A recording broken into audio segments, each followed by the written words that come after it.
નમસ્કાર દર્શક મિત્રો, ચરોતર બ્રેકિંગ ઇન્ડિયામાં આપનું સ્વાગત છે। આંકલાવ તાલુકાના ઉમેટા ગામની સગીરાને લગ્નની લાલચ આપી ભગાડી લઈ જઈ દુષ્કર્મ કરવાના ગુનામાં આણંદ સ્પેશિયલ પોક્સો કોર્ટ દ્વારા આરોપીને 20 વર્ષની સખત કેદની સજા ફટકારવામાં આવી છે। સાથે જ કોર્ટ દ્વારા 26,000 રૂપિયાનો દંડ અને ભોગ બનનાર સગીરાને 4 લાખ રૂપિયાની સહાય આપવાનો પણ આદેશ આપવામાં આવ્યો છે।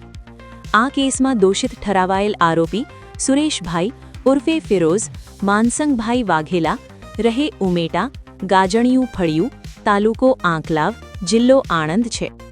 મામલો આંકલાવ પોલીસ સ્ટેશનમાં નોંધાયા બાદ તેની તપાસ તત્કાલીન Petlad circle police inspector D R. Chaudhari અને સીપીઆઈ કચેરીની ટીમ દ્વારા હાથ ધરવામાં આવી હતી।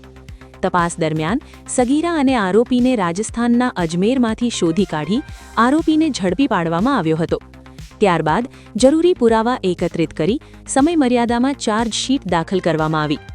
કોર્ટમાં એડિશનલ પબ્લિક પ્રોસિક્યુટર શ્રીમતી વી.બી. મહિડાનાએ પુરાવા અને સાક્ષીઓના આધારે મજબૂત દલીલો રજૂ કરતા કોર્ટ દ્વારા આરોપીને 20 વર્ષની સખત કેદની સજા ફટકારવામાં આવી। આ કેસમાં પોલીસ અને સરકારી વકીલની સંયુક્ત મહેનતથી પોક્સો કોર્ટ દ્વારા આરોપીને કડક સજા ફરમાવવામાં આવી છે।